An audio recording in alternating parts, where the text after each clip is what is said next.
Telugu cinema ఇండస్ట్రీలోకి ఎంతో మంది హీరోయిన్లు వచ్చారు. కానీ వారిలో అతి తక్కువ మంది మాత్రమే స్టార్డమ్ ను సొంతం చేసుకుని చాలా కాలం ఎఫెక్ట్ చూపించారు. అలాంటి వారిలో ఆర్తి అగర్వాల్ ఒకరు. 'నువ్వు నాకు నచ్చావు' అనే సినిమాతో హీరోయిన్ గా వచ్చిన ఆమె తక్కువ సమయంలోనే స్టార్ గా ఎదిగింది. ఈ క్రమంలోనే టాలీవుడ్ లోని హీరోలు అందరితోనూ నటించింది. కెరీర్ పరంగా ఫుల్ ఫామ్ లో దూసుకుపోతున్నప్పుడే ప్రాణాలు కోల్పోయింది. ఇక వివరాల్లోకి వెళ్తే అలా మొదలైన ప్రయాణం ఆర్తి అగర్వాల్ పగల్పాన్ అనే హిందీ చిత్రం ద్వారా హీరోయిన్ గా పరిచయం అయింది. ఆ వెంటనే 'నువ్వు నాకు నచ్చావు' ద్వారా తెలుగులోకి ఎంట్రీ ఇచ్చింది. అప్పటి నుంచి 'నువ్వు లేక నేను లేను', 'ఇంద్ర', 'వసంతం', 'వీడే', 'సంక్రాంతి', 'అందాల రాముడు', 'అల్లరి రాముడు', 'అడవి రాముడు' వంటి హిట్ చిత్రాల్లో నటించి సత్తా చాటుకుంది.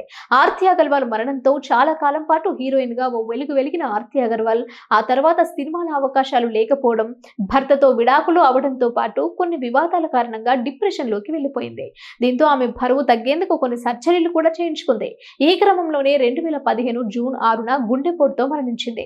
ఈ విషయాన్ని వైద్యులు ధృవీకరించారు. ఆర్తి అగర్వాల్ గురించి టాలీవుడ్ ప్రొడ్యూసర్ చంటి అడ్డాల తాజాగా జరిగిన ఇంటర్వ్యూలో మాట్లాడారు. 'అల్లరి రాముడు' సినిమాకి హీరోయిన్ గా చార్మిని తీసుకున్నాం.